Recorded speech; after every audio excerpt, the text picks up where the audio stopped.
And welcome! Today I've been asked to review Grand Theft Auto Liberty City Stories for the PlayStation Portable. Now this isn't the first time that I have played Liberty City Stories, as I got my first taste of the game back when I used to buy and sell games in eBay back in high school. And what I can remember of Liberty City Stories is that I wasn't much of a fan of it in comparison to Vice City Stories. However, it's been over a decade since I last touched the game, so who knows? Maybe my opinions of it have changed over these last few years.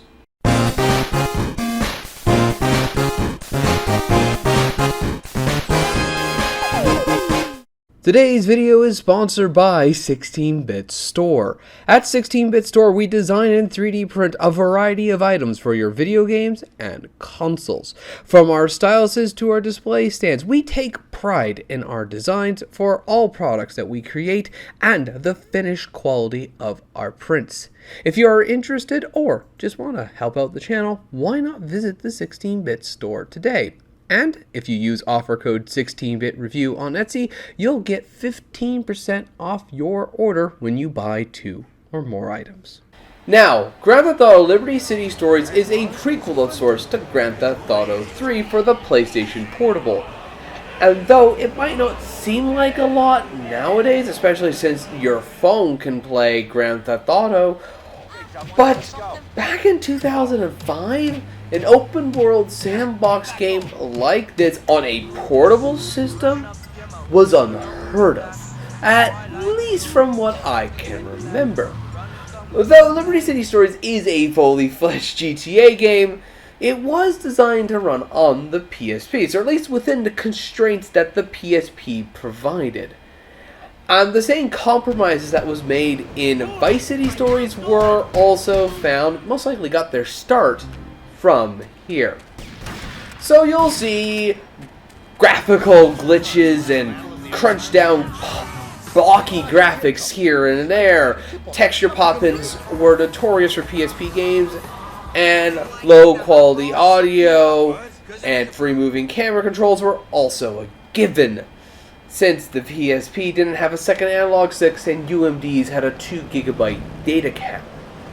And yes, of course, when I decided to play this game, I obviously ditched the PSP, grabbed myself the Vita, because the GTA Remaster Controls Patch V2 works here as well, and it makes navigating the narrow streets of Liberty City a little easier.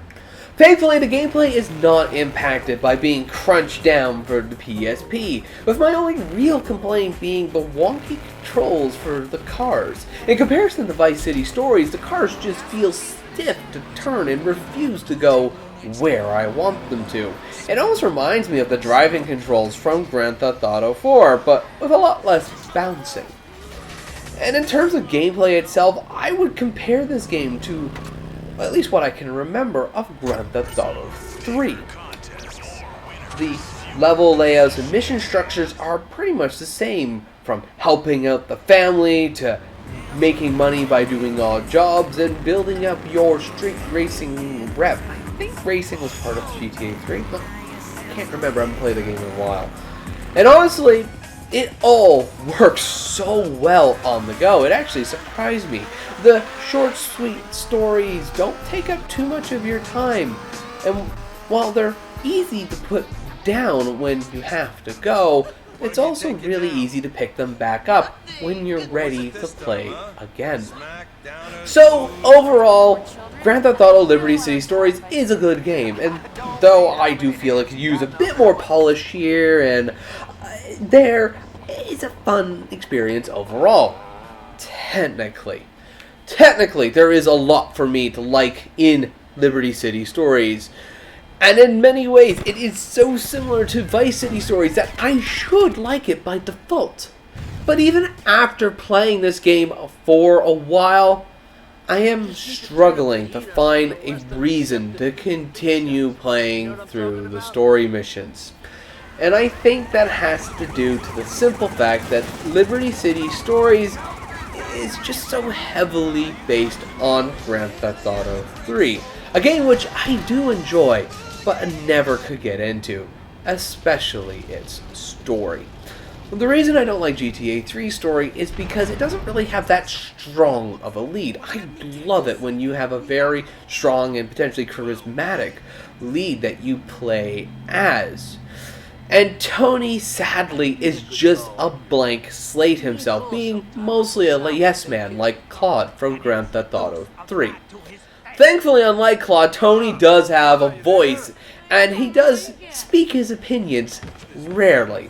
Though, apart from a few occasions, he's just a yes man again.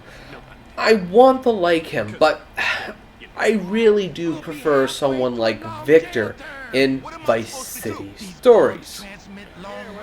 So, in Liberty City Stories, like in Grand Theft Auto 3, a lot of the entertainment value and colorful characters come from the sleazeballs and corrupt money man that you're trying to impress and who are employing you.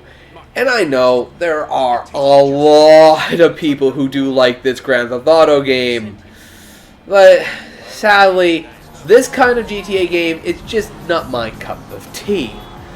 Another thing that isn't my cup of tea is the game's radio stations.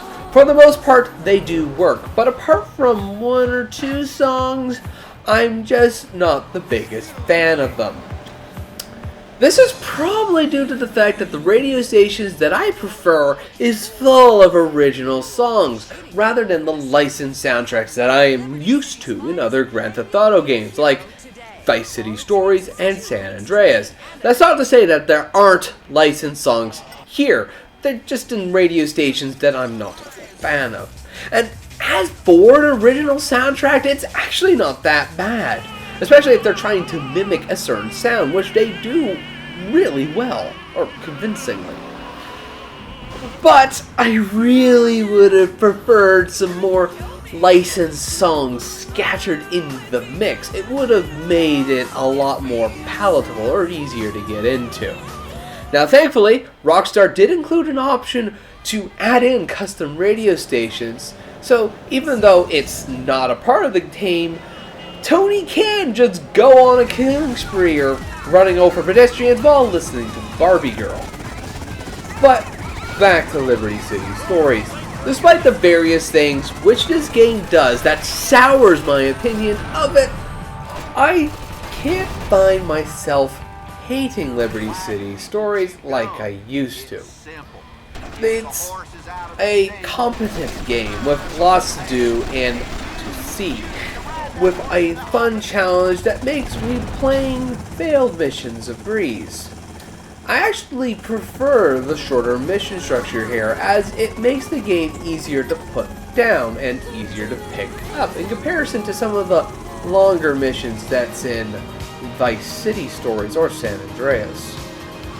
And as a personal preference, if I want to go back to Liberty City, it will be in Liberty City Stories. Now with that said, if I wanted to go back and play a Grand Theft Auto game on the PSP, I will still pick up Vice City Stories first. I wanted to like Liberty City Stories more than I did, but if it had a different story or better radio stations to listen to in between the silent parts, then I probably would have liked it more, but with the things as they are, it just sadly holds it back a little too much for me. With that said, I actually prefer it over GTA 3 and Vice City. And as the first Grand Theft Auto game on the go, or at least proper 3D Grand Theft Auto game on the go, it's really a lot better than you would probably expect it to be. And, at least for the physical game's price, it's not a bad addition to your PSP library. I still recommend Grand Theft Auto Vice City Stories first, but if you already have Vice City Stories and you are looking for more, then you might want to consider giving this game a try. But anyways, thank you ever so much for watching. I hope you have yourself a good day, and as always, take care.